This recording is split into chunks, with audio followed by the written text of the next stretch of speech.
বাবা, মুর্দারে তো গোসল করানো লাগবে, দেরি হইলে মুর্দার কষ্ট হইবে। আমার আব্বা ক্যান্সারে ভুগতেছিল, মানুষটা অনেক কষ্ট পেয়ে মারা গেছে। তাই যদি কারো মনে কষ্ট দিয়া থাকে দয়া করে ক্ষমা করে দিয়েন তার। এর লগে যদি কারো কোনো লেনদেন থাকে তাহলে আমার লগে যোগাযোগ করে। আরে দুলালের বাপে যে এত কষ্ট করে মারা গেল, আমি বেচারারে কিছু টাকা পয়সা দিলাম। আমি আপনার উপকারের জন্য টাকা দিলাম, তো আপনি আমার উপকার করবেন না? কিন্তু দুলালের কথাও তো আপনার ভাবতে হইব, তাই না?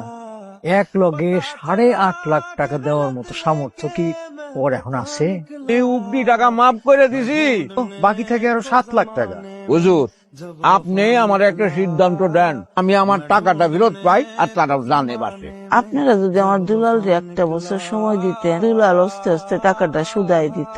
আচ্ছা ঠিক আছে, তার দলিল পত্র গুলো আমার কাছে জমা দিবে, টাকা ফেরত দিয়া দলিল পত্র নিয়ে যাবে। দুলাল, তার মহাজনে ডাকে। আমি আপনার এখানে 3 বছর ধরে কাম করি, কইতে পারবেন একদিনও কাম ফাঁকি দিছি? আমার বেতন দিয়া প্রত্যেক মাসে 5,000 টাকা কাইটা রাখলেই তো হয়। মাসে বেতন পাস কত? 10,000। যে এই 7 লাখ টাকায় মাসে যদি 5,000 টাকা, 11 বছর 5 মাস, এই 11 বছর 5 মাস আমার মনে হয় না আল্লাহ আমার এই ফ্যাক্টরিটা চালাই। 1,08,000 টাকা ব্যবস্থা করে দিতেছি, মাসে ওই 3,000 টাকা করে কেটে রাখুক, তাহলে 3 বছরের শোধ হয়ে যাইব। এই যে 1 লাখ টাকা আছে, মহাজনের কাছ থেকে লোন লইছি। সব তোর বাদ পারতেছে। আল্লাহ তুমি সব পারো, আল্লাহ আল্লাহ তুমি সব পারো। চাচা ওই কিছু টাকা জোগাড় করছি। আলহামদুলিল্লাহ।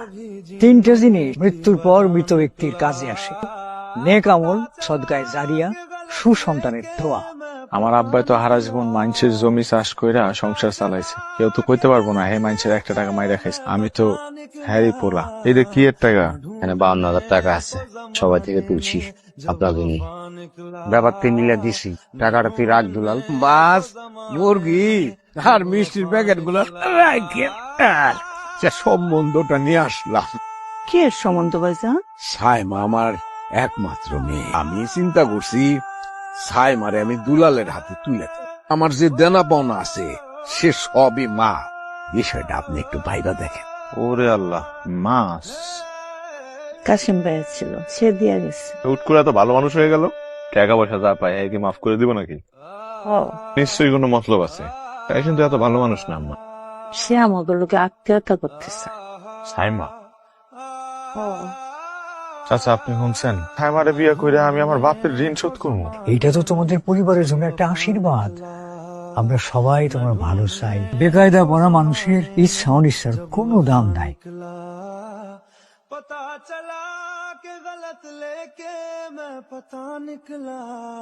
এই কে রে? ওই ধর ধর।